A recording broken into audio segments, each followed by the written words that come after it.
স্বামীর ভালোবাসা কোন আমলে বাড়তে পারে? That's a very important question.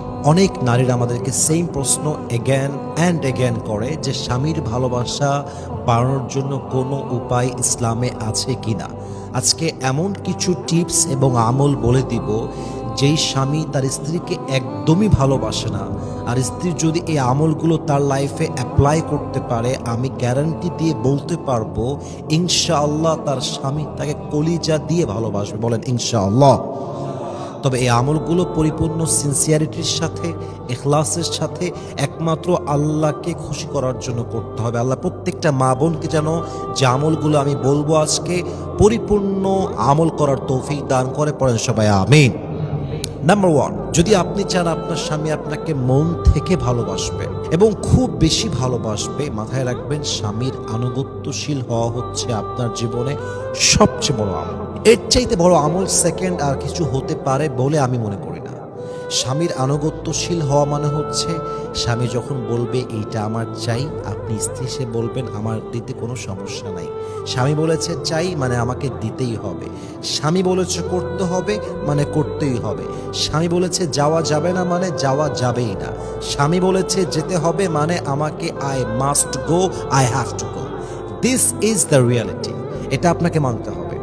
এখন স্বামী যদি এমন কোনো আদেশ করে যে আদেশটার দুইটা অপশন আছে, এক, এই আদেশ যদি আমি মেনে ফেলি এটা হারাম হয়ে যাবে।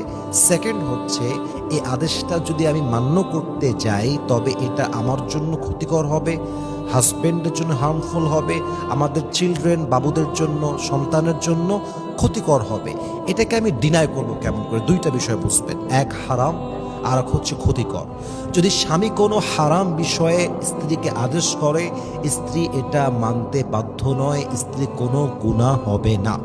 2 নাম্বার, স্বামী যদি এমন কোনো বিষয়ে স্ত্রীকে আদেশ দেয় যে আদেশটা মান্য করতে গেলে স্বামীর ক্ষতি হবে, স্ত্রীর ক্ষতি হবে, পরিবারের ক্ষতি হবে, সংসারের ক্ষতি হবে, বাচ্চার ক্ষতি হবে, স্ত্রী ডিনাই করবে।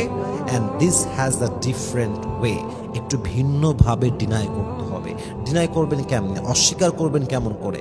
আচ্ছা জান, আমার মনে হয় কি জানো, এটা করলে মনে হয় এই ক্ষতিটা হয়ে যাবে, তোমার ক্ষতি হবে, তোমার লস হবে, আমাদের এই ক্ষতি হবে, সংসারের ক্ষতি হবে, বাচ্চার ক্ষতি হবে। একটু বোঝান তাকে, সুন্দর করে বোঝান। পুরুষ মানুষ এতটাও বোকা নয় যে সে বুঝবে না। অনেক সময় পুরুষ কোনো একটা আদেশ জেদের বসে দেয়, জেদ, আমি বলেছি করতেই হবে।